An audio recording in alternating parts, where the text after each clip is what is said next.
Yo, welcome back to the MMA Fight Realm. Thanks for tuning in. If you are new, it is your boy Chris, and I'm back with another picks and predictions video. This time for UFC Vegas 95. Marcin Tybura taking on Sergey Spivac in the main event. Hope you guys like, comment, subscribe. Let me know what you guys think of these picks in the comments, and let me know your picks in the comments as well, man. Let's break it down. Leading off the card, we got Talita Alencar taking on Stephanie Luciano. Now, this is a contender series rematch. Clearly, this just goes to show how the UFC feels about Talita Alencar and her heavy grappling approach. And, I just not a fan. I'm not a fan of her lay and pray style. I think Alencar is a bit one-dimensional. And, watching the first fight back, it was clear she was looking to take her down and wear Luciano down. But Luciano did not accept bottom position at all, and she made it a dogfight. Alencar, she was gassed midway. She was able to get that second round, and Luciano in the third started piecing her up. I know Alencar took the fight on short notice. Maybe she tightens up the cardio for this matchup. That could be the case, but from what I saw, I was more impressed with Luciano's performance in that fight, and I thought she did better than Ryan Amanda, the strawweight who Alencar fought in her debut. And I do believe Luciano was set to face Ryan Amanda, but Luciano had some complications and she pulled out. Honestly, these are all girls I really don't think have the potential to beat the better half of this weight class. And right now I just think Luciano a bit inexperienced for me to say that, but I do like that performance that she put on. And having that experience under her belt, having faced Talita Alencar, felt her power, I just think that she is going to make the better decisions in this fight. She was clearly the better stand-up fighter, so I'm gonna go with Luciano here. A bit of a layoff, but she's got the same opponent, so I think this time she will be a little bit more prepared for those takedowns. And when this fight was standing, we saw Alencar just getting outclassed really in the striking against Stephanie Luciano. So I say Luciano gets this one done by decision. Give me Luciano getting this one done by decision with more damage in this fight. I think Talita is going to be trying to do her lay and pray style, and it's not going to work out. So I'm going with Stephanie Luciano to lead off the card. Next up, we got Jhonata Diniz taking on Karl Williams.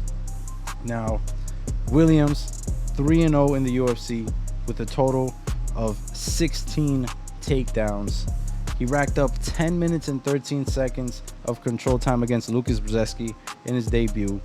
Another 10 minutes and 31 seconds in his last performance against Justin Tafa, a heavyweight power puncher who we all know can end a fight with just one punch. He was able to deal with that. And when you're a wrestler at heavyweight, you are going to have a lot of success because, these heavyweights, they tend to not have many answers when they're on their back. And we have seen Jailton Almeida wrestle his way to the top 10, and he's honestly, I think he's a lot more one-dimensional than in his approach than Karl Williams is, because Karl Williams, he mixes in his striking, but I don't think he's a fish out of water in the striking, but it's clear that he is looking to get his opponents to the ground. He racks up a bunch of takedowns. Like I said, 16 takedowns in his last 3 fights. And Jhonata Diniz, he's one of those heavyweights that really I don't think has many answers off of his back, considering the lack of experience. He's coming from the kickboxing scene, and in his debut it only took about 30 seconds for Austin Lane, a heavyweight who I don't think belongs in the UFC. Austin Lane took him down in just 30 seconds. And I know he's a former football player. It seemed like a very aggressive takedown, but Karl Williams, he's got a strong pedigree of wrestling, a good amount of experience in the wrestling. I think he's an even better wrestler than Austin Lane. And we saw, Austin Lane just used his athleticism until he couldn't, and he gassed out in that fight. And Jhonata Diniz was able to put it on him. He was able to keep the fight standing in that second round and basically just put Austin Lane's lights out. I don't think that that's going to be the case in this fight against Karl Williams. We've seen Karl Williams drag fights into the third round, and he's still shooting takedowns, still going for his game plan. And you know, he goes in there with the game plan, and it's very effective. Like I said, this is heavyweight, and when you are 260 on your back, you're just not gonna have many answers, man. So I do think that, you know, the approach for Karl Williams is going to be the same, as well as Jhonata Diniz. He's gonna have to try to keep this fight standing, but I just don't think he's gonna have much success. I think the lack of inexperience is gonna show. I was having trouble, you know, initially when this fight was booked. I thought Karl Williams was going to get a step up in competition, but this, honestly, in my opinion, is a step down in competition from Justin Tafa. And I say Karl Williams gets this one done, man. I'm picking Karl Williams here by late TKO finish. I don't think Jhonata Diniz has much experience with these second and third rounds against this level of competition, and a wrestler, great wrestler like Karl Williams, is going to put the pressure, have a forward pressure pace, and get these takedowns when he needs them. He's going to get the finish here to a tired Jhonata Diniz in the second or third, and I say, you know, Karl Williams gets this one done. So I'm picking Karl Williams by finish. Next up, we got Yana Santos taking on Chelsea Chandler. This is a fight, you know, I can see this fight going two ways. Either Yana Santos shows off her veteran savvy and finds her ways to avoid the takedowns of Chelsea Chandler, or Chelsea Chandler, you know, she pulls off another decision win with her strong wrestling. You know, Yana really has not looked good at all, and you know, she's on a 3-fight losing streak. She's been out for a year now. She was booked to fight against Norma Dumont back in January, but she pulled out of that fight with an injury, and now 7 months later she's back. But overall, you know, a year layoff, and that makes me question if that's going to harm or help her in this fight, because, you know, Chelsea only 6-2 in her pro career, and she fights like she's only had 8 professional fights in her career. You know, Chandler, she sticks to her strengths and tries to get the fight to the ground, where she can work her top control and ground and pound. She's 2-1 in the UFC with this style, and you know, the one loss being to Norma Dumont, who showed she's clearly much better than Chandler everywhere in that fight. You know, she was better in the grappling, better in the striking. She had Chandler running at one point when, you know, she just took a very bad punch. And I honestly think, you know, they might have signed Chelsea Chandler a bit too early into her MMA career, but she's 33 years old. So, you know, time is not on her side. And the question for me really is how washed is Yana Santos? You know, can she lose to a girl at this stage in her career? Can she defend the takedowns? And can she do enough damage to win rounds? I don't like the year layoff for Yana. And in her losing streak, she's been taken down and controlled for almost 10 minutes by 41-year-old Holly Holm. Holly Holm is getting 3 takedowns and controlling you for almost 10 minutes in a fight. I have to lean with the youth. I have to lean with the strong grappler, and that's Chelsea Chandler here.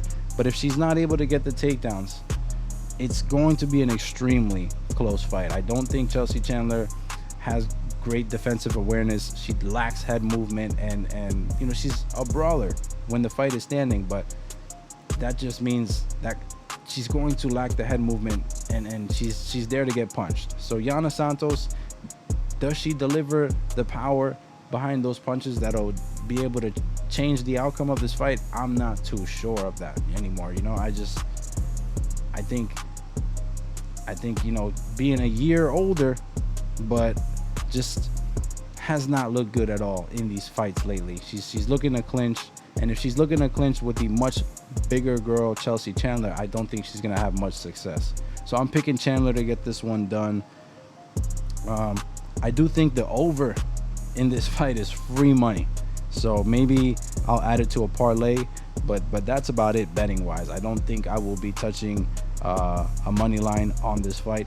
I'm picking Chelsea Chandler by decision.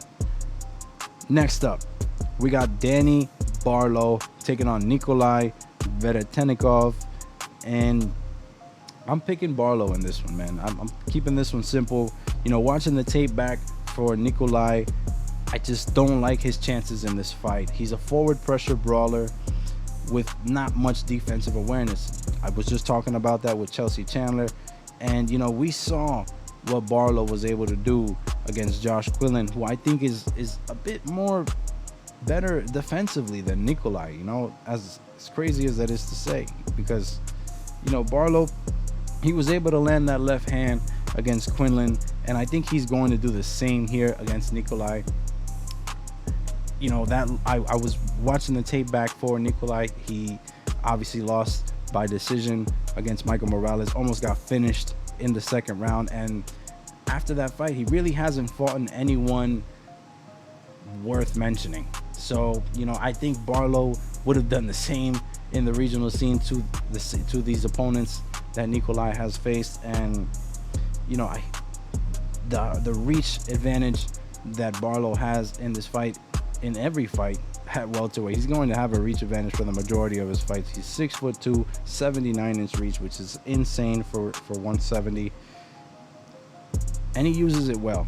And the only thing I'm really worried about here is how much has Barlow's hand healed since he broke it in that fight against Josh Quinlan. He did mention that he avoided surgery to show up to try to, you know, get a fight against Uros Medic, and that's who he was originally booked against. Nikolay stepping in on short notice. I'm confident Danny Barlow gets this one done, despite, you know, the broken hand question marks. I think he's smart. I don't think he's gonna go into this fight with that serious of an injury, so I'm picking Barlow here by finish, man. I say he gets this one done. Nikolay not defensively aware enough, and I think Barlow's gonna put him out. Next up, we got Charalampos Grigoriou taking on Toshiomi Kazama. Now, this is a low-level bantamweight matchup here. I did pick, you know, Charalampos Grigoriou to get the job done against Chad and Helliger. He heavily disappointed in that fight. You know, the judges, 2 out of 3 judges did give him the first round with his takedown and control time in that first round, but overall I thought Ann Helliger was putting on a very good performance, and you know, he showed a lot of great footwork. He showed that he can grapple with Charalampos, and you know, just for the most part, when the fight was standing, Chad and Helliger was doing his thing on the feet, while Charalampos was struggling with the calf kicks. He was struggling to just find his own range in that fight. You know, maybe it was the debut jitters. I'm really hoping it was, because I do think that he has a layup opportunity in this fight. I'm not high on Toshiomi Kazama whatsoever. I think he's, you know, he's getting pieced up against UFC level competition like Rinya Nakamura and Garrett Armfield, but we've seen Rinya Nakamura is definitely a strong wrestler, not much of a technical striker, and you know, he threw caution out of the wind against Toshiomi Kazama, and it worked out for him. Garrett Armfield, a bit more of a technical approach, and worked out for him. They both put Toshiomi Kazama out in the first round. I have a strong feeling that Charalampos has the same ability to do the same. I mean, has the ability to do the same thing in this particular matchup. You know, because Toshiomi Kazama, I'm just not impressed, man. He got outstruck 45-15 against Garrett Armfield. Rinya Nakamura knocked him down twice in 30 seconds, you know. He's just there to be hit. And Charalampos, although he lost his debut to Chad and Helliger, you know, I think he is the more talented and well-rounded fighter in this matchup. Charalampos can grapple, and we saw how he was able to reverse some bad positions against Ann Helliger. Whereas Toshiomi Kazama, he's only looking to grapple. I don't think he's very capable in the striking, and we saw Charalampos get a knockout against Cameron Smotherman, which is aging well because Smotherman has yet to lose since in the regional scene, and Charalampos was able to get that finish there on Contender Series in the first round. He's got calf kick finishes in the regional scene. I'm picking Charalampos here by finish. Hopefully he doesn't look like a fraud in this fight. I think he can put Kazama away early or late. If you are on the Charalampos side, I hope you caught him earlier. The line is probably gonna go crazy again, and I just don't think he's deserving of that. So maybe look for a prop, but I'm picking Charalampos here to get this one done by finish. Next up, we got Karol Rosa taking on Pannie Kianzad. Karol Rosa put on a great performance in her loss against Irene Aldana in her last fight, and it's tough to give credit to these fighters when they're coming off a loss, but I thought that was one of the better women's fights I've seen in a very long time. And she landed 204 significant strikes to Aldana's 145. It was just a fun scrap, but it was Aldana's punches that had just a bit more of an effect on Karol Rosa, which in the end got Aldana the win. And this is one I think Rosa is going to be the better striker and the better grappler. I'm not high on Pannie Kianzad. She's lost 3 out of her last 5, and it only took a round for Macy Chasson to put her in a rear naked choke, which is the same way that she lost the first time those two fought in the Ultimate Fighter back in 2018. So that just really tells me she's not showing much improvement in her weaknesses, and she hasn't gotten a finish in her time in the UFC, which also tells me lack of finishing power. And I know Rosa, she doesn't have any finishes in the UFC, but if you watched her last fight, it was clear she went in there with bad intentions and delivered easily one of the better women's fights I've seen. I think Rosa gets this one done. Hopefully, I'm not falling victim to recency bias here, but I just think she's going to be the one throwing more volume. And if this fight goes to the ground, I can see Rosa winning minutes there as well. I'm picking Rosa by finish or decision. Just Pannie Kianzad, her last win was over Lena Landsberg, and Lena Landsberg was 40 years old at the time. Lena was able to knock her down in that fight, I believe in the second round. And Rosa also fought Lena Landsberg and dominated her every single round. She won a majority decision. She got a point taken away from her. That's the reason why she won a majority decision. If not, it would have been a clear 30-27 for Karol Rosa. And I think that's what she's going to do here in this matchup. I'm picking Karol Rosa here by finish or decision. I think she can outclass Pannie. Next up, we got Jarno Errens taking on Youssef Zalal. Man, this is a great matchup here. Jarno Errens coming up after that win against Steven Wen, who was making his debut in the UFC after a tough Contender Series fight. And it's kind of hard to gauge how great of a win that is because of that. Steven Wen was making his debut, and it could have been debut jitters, but Steven Wen looked really good in that fight as well. I had initial instincts that Jarno Errens outclassed him, but Steven was able to knock him down, I believe, in the 3rd round. And Steven Wen was having a lot of success in the striking and grappling in his own regard. I think he got a takedown in the 1st round, and Jarno was playing jiu-jitsu off his back like he tends to do. So, and in this matchup, I don't think he can afford to do that. I do think that Youssef Zalal is going to be the better grappler, better wrestler in this matchup. Youssef Zalal, I think he should have belonged in the UFC. He should have remained in the UFC. I don't know why he got cut. He was smoking these dudes back in the regional scene, gets an opportunity against Billy Quarantillo, and finishes Billy Quarantillo on the ground. We all know, if you are a fan of the UFC, Billy Quarantillo is a tough guy, and it's even harder to finish this guy. So I do think you have to credit that win, I think we are seeing that Youssef Zalal has shown a lot of improvement in his striking and in his, ability to finish these fights, because he is getting dominant positions. He looked decent against Ilia Topuria, fought him to decision, and I thought he did win that Damon Blackshear fight, despite it being a draw. I thought he should have gotten his hand raised, and we all know how great of a grappler Damon Blackshear is. Just, the very most recent guy to pull off a twister finish. And Youssef Zalal was holding his own in the grappling against Damon Blackshear. So I think the clear path to victory for Youssef Zalal is to get this fight to the ground. He might entertain some striking exchanges, but just Youssef Zalal goes in there with a game plan, and it's to get this fight to the ground.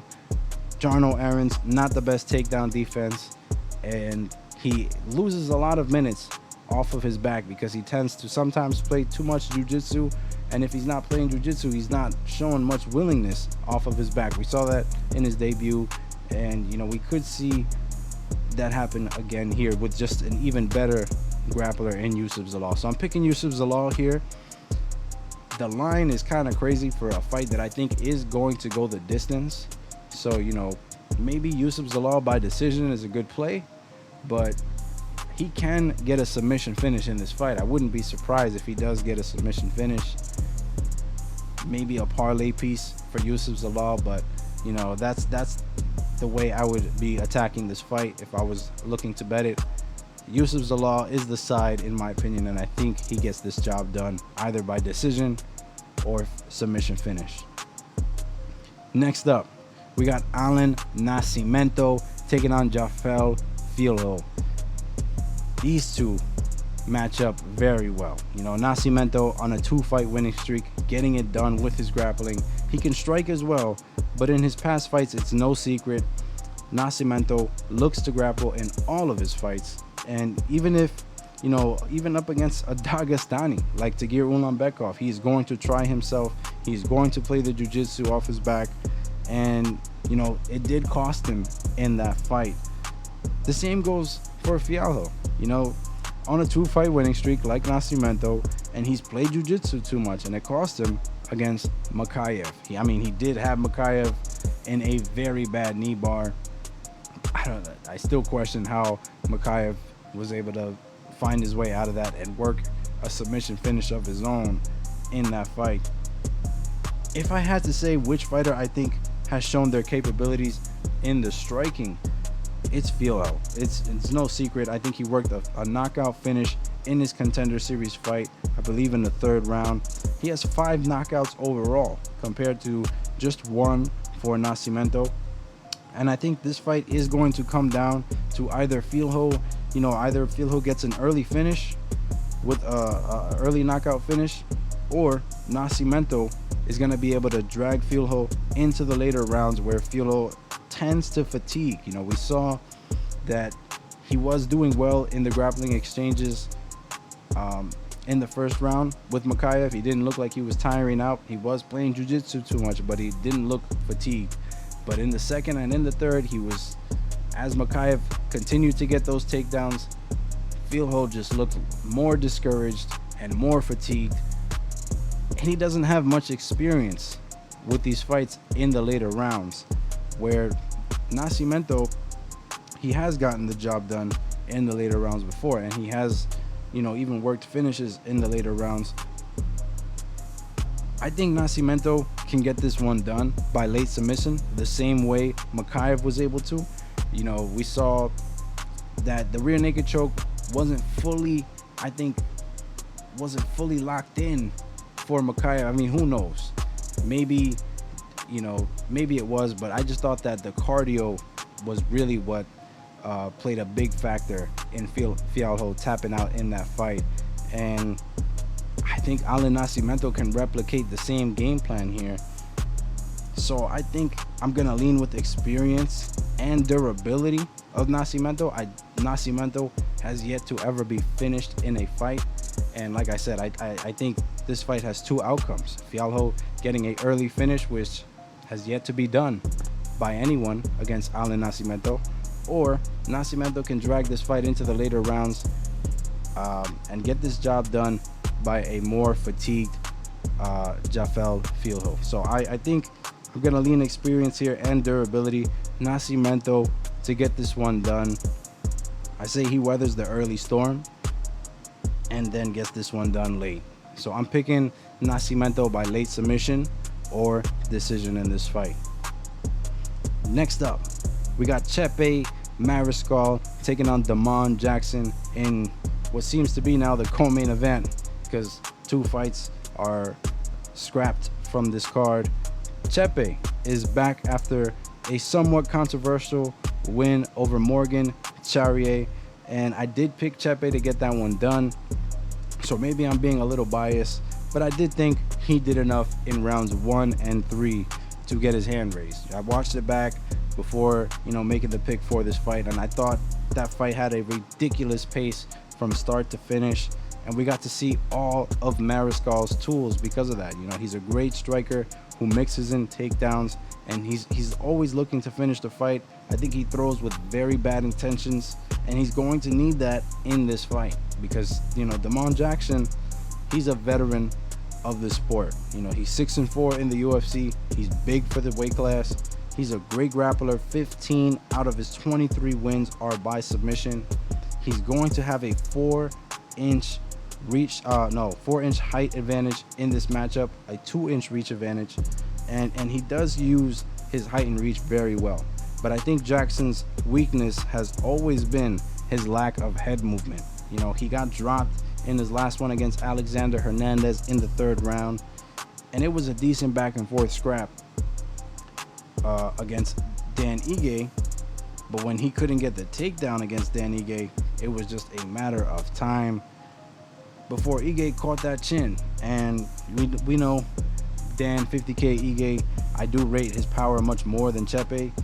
He was able to get the finish there, but now Jackson is 35, and just with the amount of times he's gotten hurt in these fights, it was a war with him and Billy Quarantillo that he ended up losing by decision. I have to imagine the older he gets, the less that chin will hold up for him.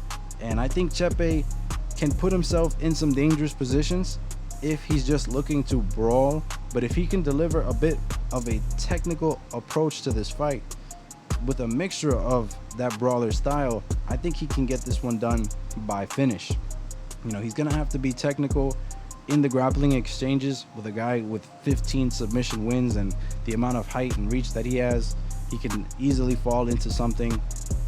But if he's technical in those grappling exchanges and then makes it a brawl when it's in the feet, stays in the pocket like Dan Ige did, I think Chepe is capable of doing, bad things to Damon Jackson. I think he can finish Damon Jackson on the feet, and he's got all the tools. He's shown that he's got all these tools, and I say he gets this one done. I think he gets this one done by finish, man. I have to go with Chepe Mariscal in this fight. I think the submission for Damon Jackson is live, but Chepe, I think he just recently earned his brown belt, if not black belt, and he's gonna show that he's only getting better, while Damon Jackson staying on that level playing field where he's a veteran of the sport, and we kind of know his approach now at this point. So I think more the ceiling is definitely on, and the potential is definitely on the Chepe side, and I think he gets this one done by finish in this fight. I think we're going to see an impressive performance by Chepe in the co-main event. And now it brings me to the main event, Sergey Spivac taking on Marcin Tybura, heavyweight rematch in the main event. Hope you guys like, comment, subscribe, and let me know what you guys think of these picks in the comments, man. In the first one, Tybura was able to outclass Spivac not only in the striking but in the wrestling, which is Spivac's strong suit. Spivac, he really had nothing to offer from his back when Tybura took him down. He accepted losing those minutes, and I thought that was an eye-opener because Spivac also looked like a deer in front of headlights when he fought Cyril Gane in his last one and he couldn't get the takedowns. It seems clear to me that when this guy is not able to get his wrestling going, his striking is not going to be the X factor. And then I look at his wins. It's really to, bottom of the barrel competition, with the exception of Derrick Lewis, who we all know does not have the greatest takedown defense. But apart from that, a win over Greg Hardy doesn't really tell me anything. And a win over Augusto Sakai, which I don't rate very highly either, because I don't rate those guys as UFC caliber. And I know, you can make the case, hey, Sakai, he was able to put out Marcin Tybura. But reminder, this is a weight class where sometimes it just only takes one or two punches to put your lights out. It's heavyweight, anything can happen. I'm definitely not ruling out Spivac here to get the win. But Tybura, he's been finished 4 times. Spivac has finished 3 times. Since losing to Sakai by finish 5 years ago, he's only lost to Alexander Volkov, which was by decision, and Tom Aspinall, he got finished again. So it's Tom Aspinall, the current best heavyweight in the UFC. So you have to credit the level of competition that Marcin Tybura has been able to deal with. And Tybura also was able to submit a power punching heavyweight like Derrick Lewis. He submitted Tai Tuivasa in the first round, and that was his very last fight, and I picked Tuivasa to get it done. Tybura proved me wrong in that fight. He dealt with the knockout power of Tai Tuivasa, and I just think the level of competition he's faced is better, and overall he's got more ways to get this one done. Spivac has only been to decision 3 times in his pro career. He's 2-1, not bad, but Tybura, he's been to decision 12 times, and he's gotten his hand raised in 9 of them. So if this fight goes into the main event rounds, I can see Tybura pulling away with this one and getting a finish here. I say Tybura gets this one done. I'm not sold on Spivac yet. I know he's got more upside, being he's the younger fighter, but this is heavyweight, so age is not really going to matter much. And besides that, Spivac was the younger fighter when they first met, and we saw that he failed to get it done. It didn't really show much of a difference, so it's not something I'm going to be too worried about. And I think Tybura deals with the early storm of Sergey Spivac and pulls this fight out late, man. So there you guys have it. Those are my picks and predictions for the card. Hope you guys like, comment, subscribe. Let me know what you guys think of these picks. Let me know if I got any, if you guys think I'm tripping on any of them. We could discuss it in the comments, man. I'm gonna have a live betting breakdown with Pick'em MMA this week. Not sure when just yet. We're gonna schedule that soon, but be sure to tune in on that so we could break down our bets. I'm out of here, guys. Peace.